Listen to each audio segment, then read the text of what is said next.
Hello guys, welcome back to my YouTube channel yes chem study. अवे आप सक्सेस। मैं हूं आपका एजुकेटर शिवम मिश्रा। आपका स्वागत करते हैं आपके अपने YouTube channel yes chem study में। और यहां पे हम लोग कक्षा 10वीं का इतिहास जो स्टार्ट किए हैं वो आपका मेरे प्यारे बच्चों आप तक अभी मैं 2 चैप्टर तक दे पाया हूं। यूरोप में राष्ट्रवाद का उदय और भारत में राष्ट्रवाद, ये 2 चैप्टर दे चुके हैं यूपी बोर्ड वालों के लिए।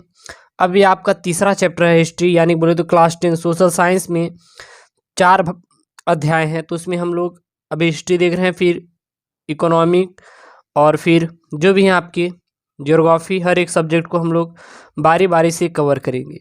और हाँ, अभी तक अपने इस YouTube channel yes chem study को सब्सक्राइब नहीं किए हैं तो बस आपसे यही एक रिक्वेस्ट है कि चैनल को प्लीज़ सब्सक्राइब करके बेल आइकन को ज़रूर प्रेस कर लें, ताकि हर एक लेटेस्ट वीडियो जितने भी आपको पढ़ाएं वो आप तक पहुंचती रहे।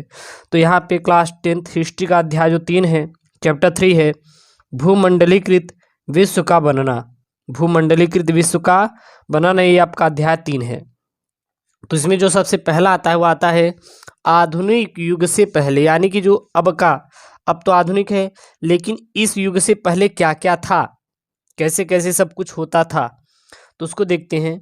तो प्राचीन काल से ही यात्री, व्यापारी, पुजारी तथा तीर्थयात्री ज्ञान, अवसरों और आध्यात्मिक शांति के लिए या उत्पीड़न जीवन से बचने के लिए दूर दूर की यात्राओं पर जाते रहे हैं।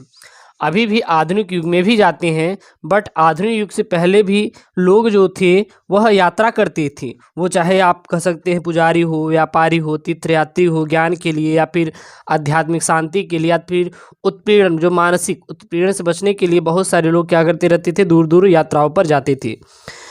3000 ईसा पूर्व में समुद्र तटों पर होने वाले व्यापार के माध्यम से सिंधु घाटी की सभ्यता पश्चिम एशिया से जुड़ी हुई थी। मालदीव के समुद्र में पाए जाने वाली कौड़ियाँ, जिन्हें मुद्रा के रूप में प्रयोग किया जाता था, 1000 वर्ष से भी अधिक समय से चीन तथा पूर्वी अफ्रीका तक पहुँचती रहीं। अब आपका आता है रेशम मार्ग से जुड़ती दुनिया, यानी रेशम मार्ग बोले तो सिल्क रूट से जुड़ती दुनिया। आधुनिक काल से पहले सिल्क मार्गों के द्वारा विश्व के दूर दूर स्थित भागों के बीच व्यापारिक तथा सांस्कृतिक संपर्क स्थापित हुआ। यानी जो रेशम के लिए, रेशम व्यापार के लिए बहुत सारे लोग जो थे अलग अलग देशों से जुड़ते थे। भूमि या समुद्र से होकर गुजरने वाले ये मार्ग एशिया के विशाल क्षेत्रों को एक दूसरे से जोड़ते थे। साथ ही एशिया को यूरोप तथा उत्तरी अफ्रीका से भी ये हमारे जोड़ते थे। सिल्क मार्ग ईसा पूर्व ही सामने आ चुके थे और लगभग 15वीं शताब्दी तक अस्तित्व में रहे।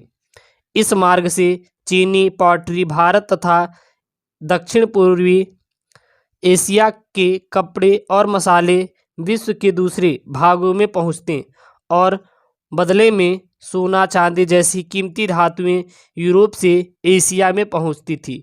यानी कि हम लोग क्या करते थे, या फिर कोई भी देश जो होता था दूसरे देश को मसाले, कपड़े देता था और उनसे बदले में सोना, चांदी, कीमती धातुओं को लेकर अपने देश में लौटता था। भारत में उपजा बौद्ध धर्म सिल्क मार्ग की विभिन्न शाखाओं से ही कई दिशाओं में फैल चुका था। अब आपका आता है जो अगला टॉपिक, भोजन की यात्रा, यानी कि स्पैगेटी और आलू। तो खाद्य पदार्थों की सांस्कृतिक आदान प्रदान के उदाहरण पेश करते हैं। इसमें स्पैगेटी तथा नूडल्स का उदाहरण लिया जा सकता है। इस प्रकार की संभावना है कि नूडल्स चीन से पश्चिम में पहुँचे और वहाँ उन्हीं से स्पैगेटी का जन्म हुआ। लगभग 500 वर्ष पहले आलू, मूंगफली, टमाटर, सोया, शकरकंद, मक्का तथा ऐसे ही बहुत सारे खाद्य पदार्थ हमारे पूर्वज के पास नहीं थे, लेकिन अब हैं। वास्तव में बहुत सारे खाद्य पदार्थ अमेरिका के मूल निवासियों से हमारे पास आए थे। अब आता है आलू का प्रयोग। तो आलू का प्रयोग कब हुआ था?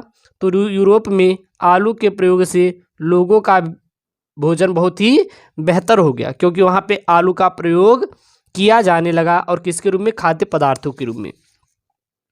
उनकी औसत उम्र बढ़ने लगी और आयरलैंड के गरीब काश्तकार आलू पर इस प्रकार निर्भर हो चुके थे कि 1840 के दशक के मध्य जब आलू की फसल खराब हो गई तो लाखों लोगों की भुखमरी के कारण मौत भी हो गई थी। विजय, बीमारी और व्यापार। अब अगला जो टॉपिक आता है आपके, वो क्या आता है? विजय, बीमारी और व्यापार। तो इसमें विजय भी हुई, बहुत लोग बीमार भी हैं, साथ ही साथ व्यापार भी किए। तो इसका मतलब क्या देखते हैं? तो 16वीं शताब्दी में यूरोपीय जहाजियों ने एशिया तक समुद्री मार्ग ढूंढ लिया, यानी विजय प्राप्त किया। वे अमेरिका पहुंचे तो पूर्व आधुनिक विश्व बहुत छोटा सा दिखाई देने लगा। अमेरिका की खोज से पहले लाखों वर्षों तक विश्व से कोई संपर्क नहीं था, लेकिन 16वीं सदी से अमेरिका की विशाल भूमि, अनेक फसलें व खनिज पदार्थ प्रत्येक दिशा में जीवन का रंग रूप परिवर्तित करने लगे। अब आता है इसमें व्यापार। तो व्यापार क्या है? तो पेरू तथा मैक्सिको में उपस्थित खानों से निकलने वाली बहुमूल्य धातुएं, मुख्य रूप से चांदी, ने यूरोप की संपदा को बढ़ाया तथा व्यापार को गति प्रदान करी। यूरोप के लोग कुछ समय पश्चात एल डोराडो को सोने का शहर मानने लगे तथा बहुत सारे खोजी अभियान उनकी खोज में आरंभ किए गए। 16वीं सदी के मध्य तक पुर्तगाली तथा स्पेनिश लोगों ने अमेरिका को उपनिवेश बनाना आरंभ कर दिया और स्पेनिश सैनिकों और अफसरों के साथ चेचक जैसे कीटाणु भी थे जो उनकी विजय का कारण बने थे। अब है बीमारी। तो बीमारी देखिए क्या है? तो अमेरिका के लोगों के शरीर में यूरोप से आने वाली इन बीमारियों से बचने के लिए रोग प्रतिरोधी क्षमता नहीं थी, क्योंकि ये लाखों वर्षों से विश्व से अलग थलग रह रहे थे। चेचक का संक्रमण आरंभ होने के साथ ही यह बीमारी पूरे महाद्वीप में फैल गई। इस बीमारी से पूरे के पूरे समुदाय समाप्त हो गए और दूसरी ओर हमलावरों के शरीर में प्रतिरोधी क्षमता भी विकसित हो चुकी थी। 19वीं सदी के यूरोप में गरीबी व भूख का साम्राज्य था और 18वीं सदी तक अमेरिका में चीनी का उत्पादन किया जाने लगा। विशेषज्ञों के अनुसार, जो विशेषज्ञ थे उनके अनुसार देखें तो 15वीं सदी से चीन ने अपना संबंध अन्य देशों के साथ कम कर दिया, जिससे चीन की भूमिका घटी और अमेरिका का बहुत ही महत्व क्या हुआ था? बढ़ गया था। अब है 19वीं शताब्दी। 19वीं शताब्दी कब से कब चली थी? तो 1815 से लेके 1914 तक। तो 19वीं सदी में विश्व तेजी से परिवर्तित होने लगा। राजनीतिक, सामाजिक, आर्थिक, सांस्कृतिक तथा तकनीकी कारकों के कारण समाज परिवर्तित होने लगा तथा विदेशी जो विदेश थे, यानी कि विदेशों से संबंध को नए ढर्रे में ढाल दिया। अंतर्राष्ट्रीय आर्थिक विनिमय में अर्थशास्त्रियों ने 3 प्रकार के प्रवाहों का उल्लेख किया। कौन कौन से? इनमें पहला प्रवाह व्यापार का होता है, दूसरा श्रम का प्रवाह और जो तीसरा था पूंजी का होता है। ये प्रवाह लोगों के जीवन को प्रभावित करते थे। अब आता है विश्व अर्थव्यवस्था का उदय। ये विश्व अर्थव्यवस्था का उदय कब हुआ था और कैसे हुआ, देखेंगे इसके बारे में। तो विश्व अर्थव्यवस्था को समझने से पहले औद्योगिक यूरोप में खाद्य उत्पादन तथा उपभोग के परिवर्तित होते रुझानों पर विचार करना बेहतर होगा। ब्रिटेन की जनसंख्या 18वीं सदी के अंतिम दशकों में तेजी से बढ़ने लगी थी और परिणाम स्वरूप देश में भोजन की मांग बढ़ी। अर्थात कह सकते हैं जो ब्रिटेन की जनसंख्या है 18वीं सदी में बहुत तेजी के साथ ग्रो करने लगी, यानी कह सकते हैं कि उसमें जनसंख्या विस्फोट हो गया। और जब जनसंख्या विस्फोट हो गया तो जाहिर सी बात है खाद्य पदार्थों की मांग तुरंत बढ़ जाएगी और जब खाद्य पदार्थों की मांग बढ़ेगी तो वहाँ पे भोजन की क्या हो जाएगी? कमी हो जाएगी। कृषि उत्पादों की मांग भी बढ़ने लगी और कृषि उत्पाद महंगे होने लगी, क्योंकि जब जाहिर सी बात है जब जहाँ पर लोग ज़्यादा हो जाएंगे तो भोजन की मांग बढ़ जाएगी, और जब भोजन की मांग बढ़ जाएगी तो कृषि उत्पादन की मांग बढ़ने लगेगी और कृषि उत्पाद जो होंगे महंगे हो जाएंगे। दूसरी ओर कार्न लॉ के तहत बड़े भूस्वामियों के दबाव में सरकार ने मक्का के आयात पर प्रतिबंध लगा दिया। यानी कि जो कार्न लॉ के तहत जो बड़े भूस्वामियों के दबाव के कारण जो सरकार थी वो मक्का के आयात पर क्या लगा दी, प्रतिबंध लगा दी कि आप उसका आयात निर्यात नहीं कर सकते। लोगों ने सरकार को मजबूर किया कि वह कार्न लॉ को शीघ्र समाप्त कर दे और आयात निर्यात करने लगे, ताकि अगर आयात करेगी तो जाहिर सी बात है उसके देश में भोजन की कमी नहीं रहेगी। कार्न लॉ के निरस्त हो जाने के बाद बहुत कम मूल्य पर खाद्य पदार्थों का आयात किया जाने लगा।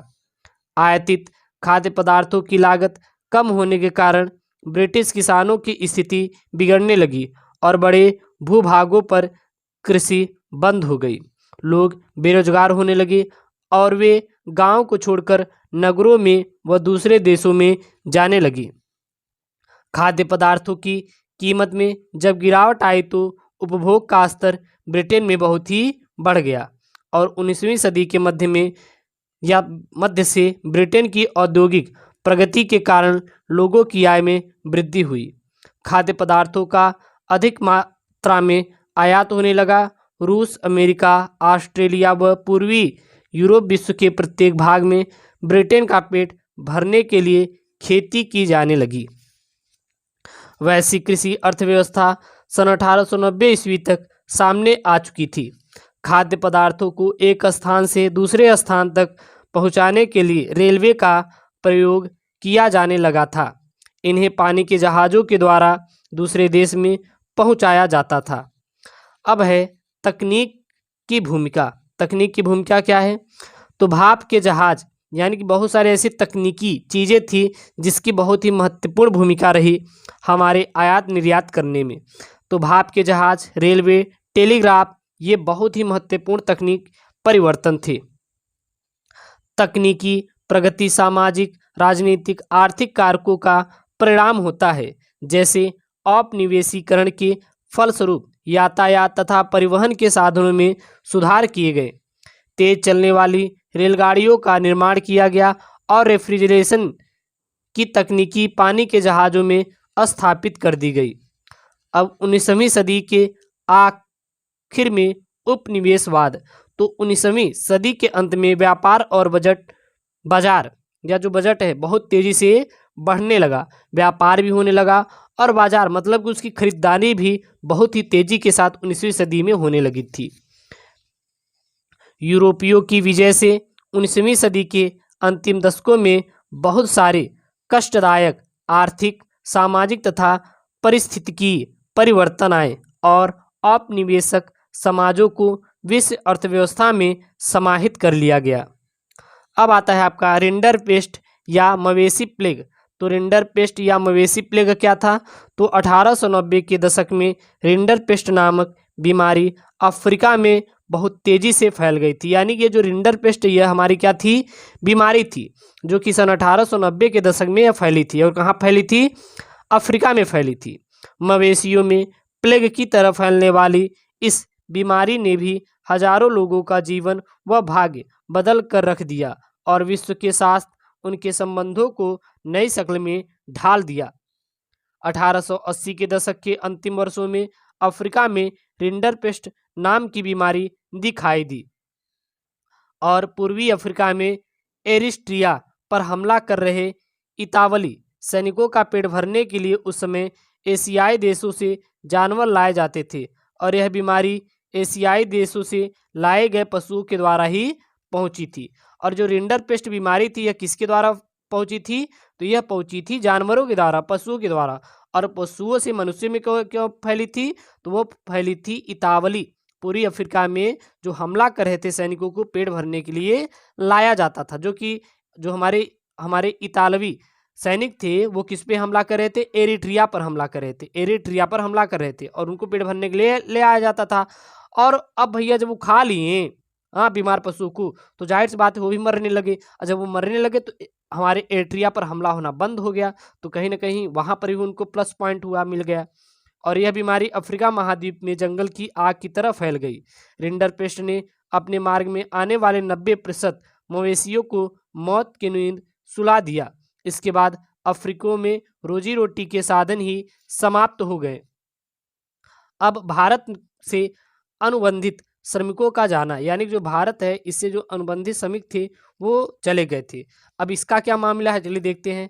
तो अनुबंधित श्रमिकों को भारत से ले जाया जाना भी 19वीं सदी की विश्व की विविधता को प्रतिबिंबित करता है। बागानों, खादानों और सड़क व रेलवे निर्माण परियोजनाओं में कार्य करने के लिए भारत तथा चीन से लाखों मजदूरों को दूर दूर के देशों में लाया जाता था। कैरिबियाई द्वीप समूह, मॉरिशस तथा फिजी भारतीय अनुबंधित श्रमिकों को ले जाया जाता था।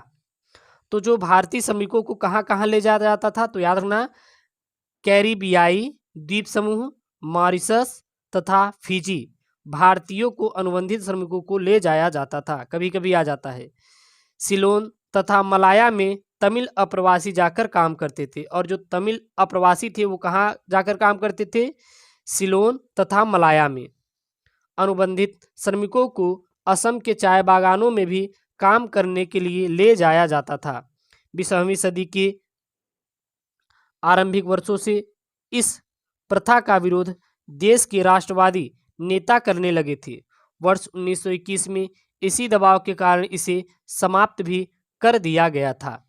अब है विदेश में भारतीय उद्यमी, यानी विदेश में बहुत सारे ऐसे भारतीय हमारे उद्यमी भी निकल कर आए थे। तो विश्व बाजार के लिए खाद्य पदार्थ व फसलें उत्पादित करने के लिए पूंजी की आवश्यकता थी, और यूरोपीय उपनिवेशकारों के पीछे पीछे भारतीय व्यापारी और महाजन भी अफ्रीका में जा पहुंचे। उन्होंने विश्व भर के बंदरगाहों पर 1860 के दशक से अपने बड़े बड़े एम्पोरियम खोल दिए थे। अब भारतीय व्यापार, उपनिवेशवाद तथा वैश्विक व्यवस्था। तो भारत से महीन कपास का निर्यात यूरोपीय देशों को किया जाता था।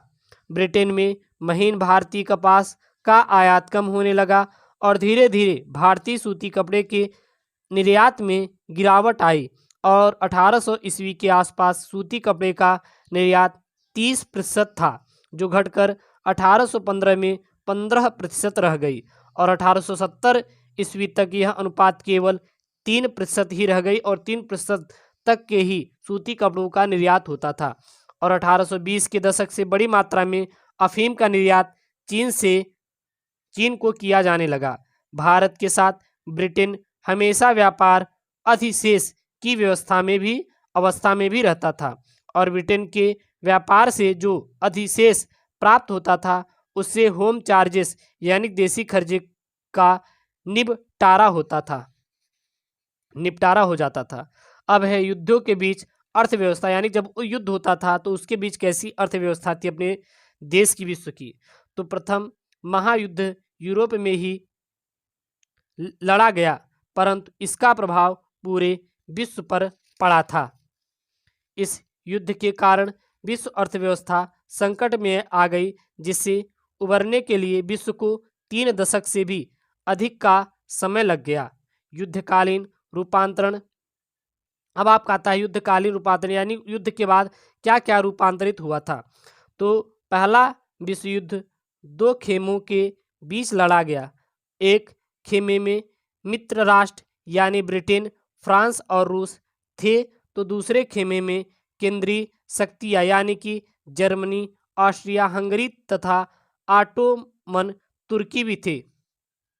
अगस्त 1914 में युद्ध आरंभ हुआ, और 4 वर्ष से भी अधिक तक के समय तक ये हमारा युद्ध चला था। इस युद्ध में टैंकों, हवाई जहाज़ों, मशीनगों और रासायनिक हथियारों का बड़े पैमाने पर प्रयोग किया गया। इस युद्ध में 90 लाख से अधिक लोग भी मारे गए थे, और 2 करोड़ से अधिक लोग घायल हो गए थे। लगभग 2 करोड़ लोग जो थे वो हमारे घायल हो गए थे जब प्रथम विश्व युद्ध हुआ था। ब्रिटेन को अमेरिका जनता तथा अमेरिकी बैंकों से भारी कर्ज लेना पड़ा। फलस्वरूप अमेरिका कर्जदाता देश बन गया था, यानी सभी देशों को क्या देने लगा, कर्ज देने लगा। अब है युद्धोत्तर सुधार, यानी कि युद्ध के बाद क्या क्या सुधार किए गए। तो युद्ध के बाद आर्थिक स्थिति को सुधारने का कार्य काफी मुश्किल साबित हुआ। युद्ध समाप्त होने के बाद पूर्वी यूरोप में गेहूं के उत्पादन में भी सुधार हुआ तथा विश्व बाजारों में गेहूं की अति की स्थिति पैदा हो गई और अनाज की कीमतें गिर गई। ग्रामीण आय कम हो गई तथा कृषक भारी कर्ज में डूब गए।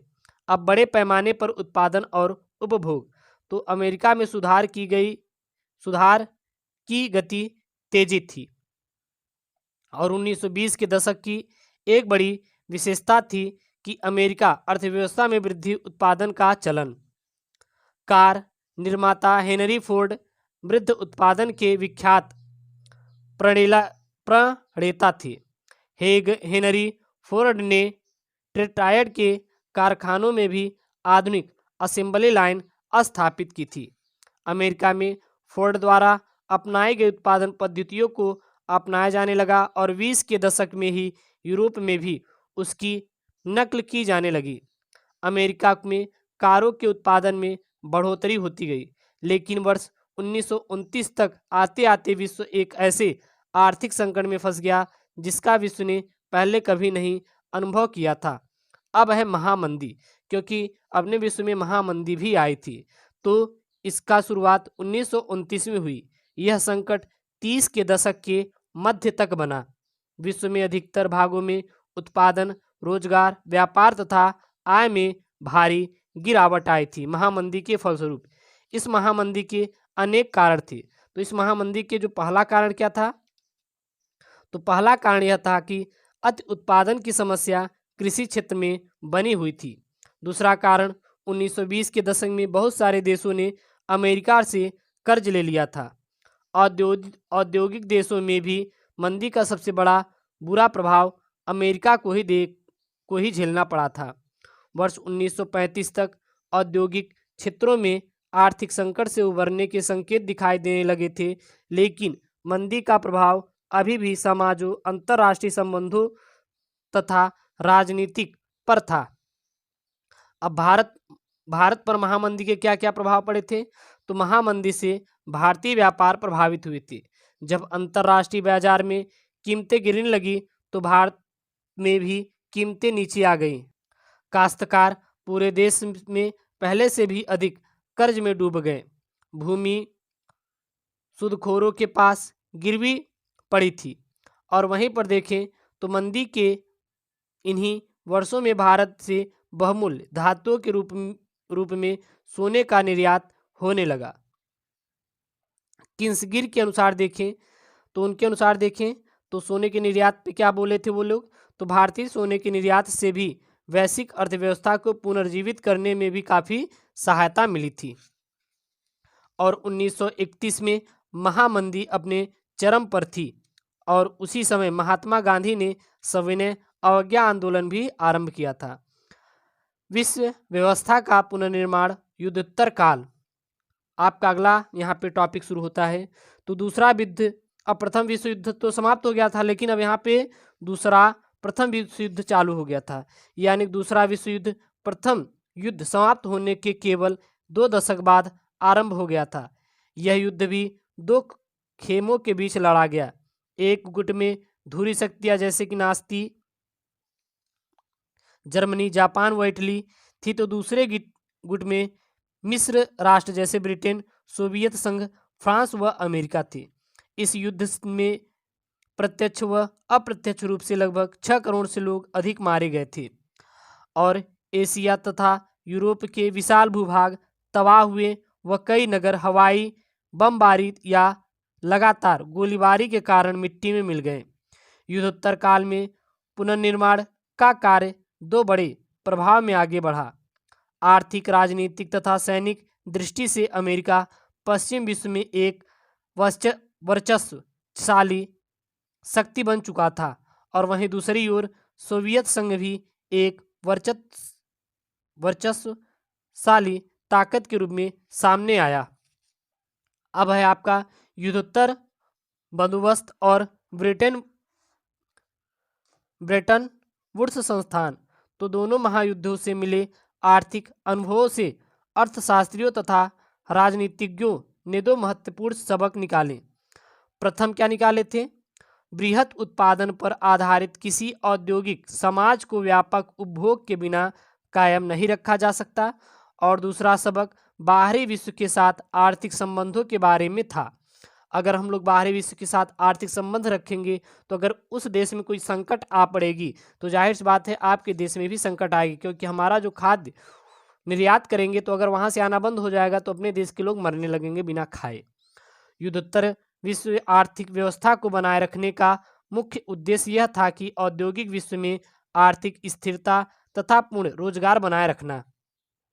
इसको लेकर अमेरिका स्थित न्यू हैम्पशायर के ब्रेटन वुड्स नामक स्थान पर जुलाई 1944 में संयुक्त राष्ट्र मौद्रिक तथा वित्तीय सम्मेलन में सहमति मिली।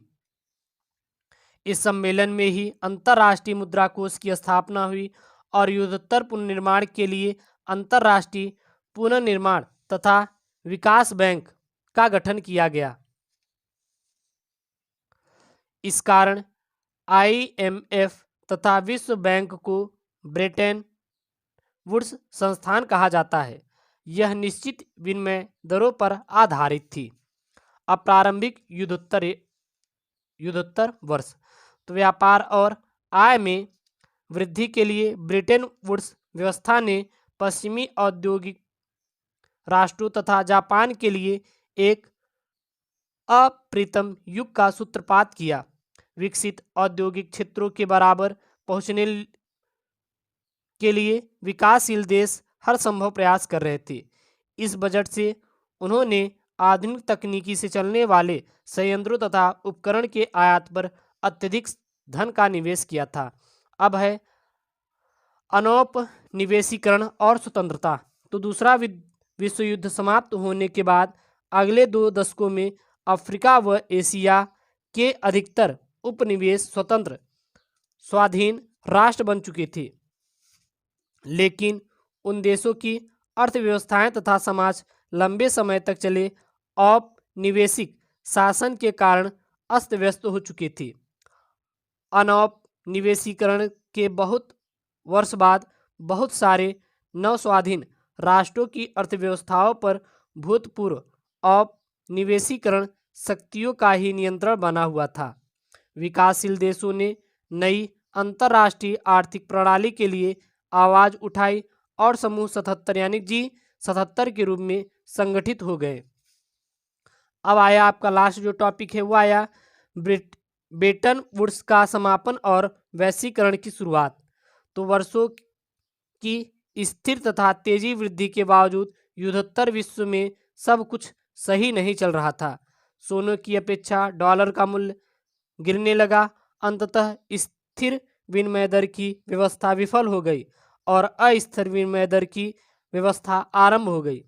अंतर्राष्ट्रीय वित्तीय संस्थानों में 70 के दशक के मध्य में भी भारी परिवर्तन आ चुके थे। कर्ज तथा विकास संबंधित सहायता के लिए विकासशील देश अंतर्राष्ट्रीय संस्थानों की शरण ले रहे थे, लेकिन अब विकासशील देशों को पश्चिम के व्यावसायिक बैंकों तथा निजी ऋणदाता संस्थानों से कर्ज न लेने के लिए बाध्य किया जाने लगा और इससे गरीबी बढ़ने लगी थी। 90 के दशक में औद्योगिक देशों में बेरोजगारी की समस्या उत्पन्न होने लगी थी। वर्ष 1949 की क्रांति के बाद चीन विश्व अर्थव्यवस्था से अलग थलग ही था, लेकिन चीन में नई आर्थिक नीति, सोवियत खेमे के बिखराव और पूर्वी यूरोप में सोवियत शैली की व्यवस्था समाप्त होने के बाद बहुत सारे देश विश्व अर्थव्यवस्था का दोबारा अंग बन गए। तो यह मेरे प्यारे बच्चों आपका जो चैप्टर है यहाँ पे समाप्त होता है। और ये बताइए कि इसमें कौन सा टॉपिक है जो कि आपको नहीं समझ आया, यानी भू मंडलीकृत विश्व का बनना।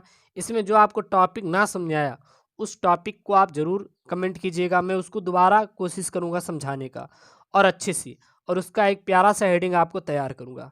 मेरा बस इसमें एक ही प्रयास है कि आपको अच्छे से अच्छा नोट्स दिया जाए, ताकि आप अच्छा सा उसको लिखकर, पढ़कर, समझकर आप अपने बोर्ड एग्जाम में अच्छा खासा नंबर ला सके।